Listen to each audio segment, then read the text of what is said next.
le tableau actuel me donne des données brutes. Le commercial 1 a réalisé le lundi 365 € de chiffre d'affaires et 453 € le mardi. Il n'y a pas de données calculées, je ne sais pas quel est le montant total du chiffre d'affaires réalisé par le commercial 1 le lundi et le mardi. Je peux demander à Excel de retraiter cette information grâce à un tableau croisé dynamique. Excel veut connaître le tableau qui contient les informations qu'il va devoir calculer. Je vais donc sélectionner toute la plage, ce qui me permettra, dans le tableau croisé dynamique, de faire apparaître soit le chiffre d'affaires, les ventes réalisées, les produits vendus, 2 des 3 ou les 3. Je peux choisir de laisser le tableau croisé dynamique dans la même feuille ou d'en choisir une nouvelle. Pour l'instant, je vais choisir cette option. Le tableau croisé dynamique n'apparaît pas encore, mais je sais qu'il va être contenu dans ces cellules. Je n'ai pas besoin de laisser 2 lignes au-dessus, donc pour l'instant, je vais remonter l'ensemble du document. Et lorsque je clique sur la zone du tableau croisé dynamique, apparaît une zone à droite qui me propose les différents champs qu'il a repérés. Il a vu que le tableau initial était composé de 5 colonnes, des commerciaux, des jours, le lundi et le mardi, un chiffre d'affaires, un nombre de ventes réalisées et une quantité de produits vendus.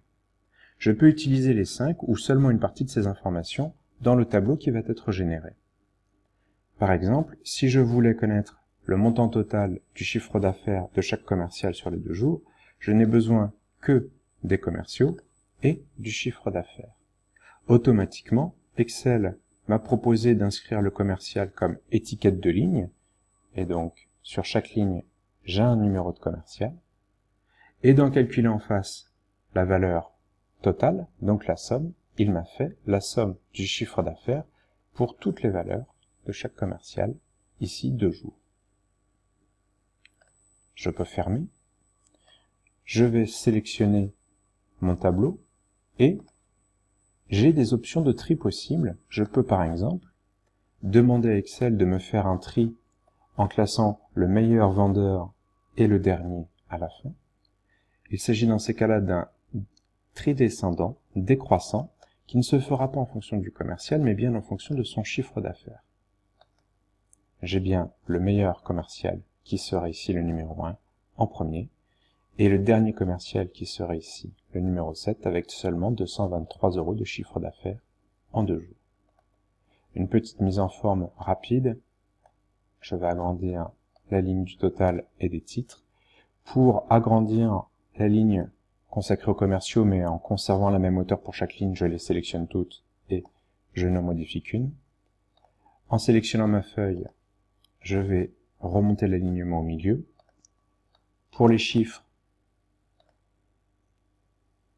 je vais basculer sur un alignement à droite, avec un retrait de 4, par exemple. Je vois que le 5321 n'est pas très facile à lire car tous les chiffres sont collés. Il pourrait y avoir également des chiffres qui dépassent 1000 ici. Ça deviendra compliqué à lire, donc je vais utiliser le séparateur de milliers. Excel par défaut me rajoute des décimales. Si je n'en veux toujours pas, je les supprime.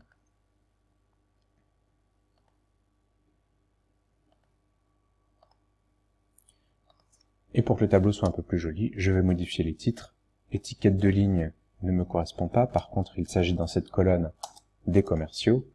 Il s'agit ici d'un chiffre d'affaires total par commercial. Je peux centrer mes titres.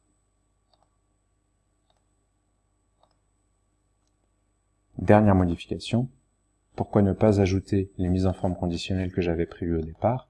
Il me suffit de définir des règles.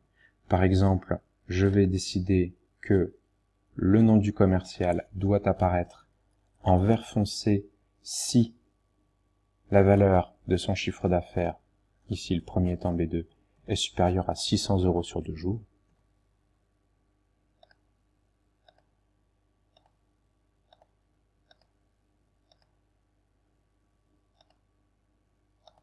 Ce qui est bien le cas des 2 premiers.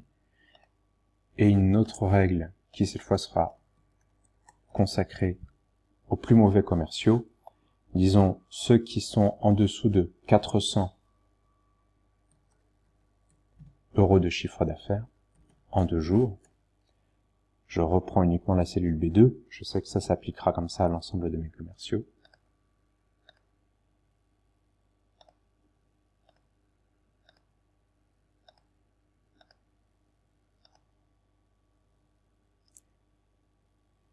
Attention à ma sélection, ici,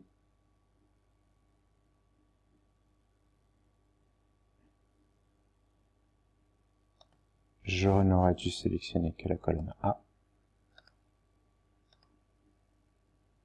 Ici également.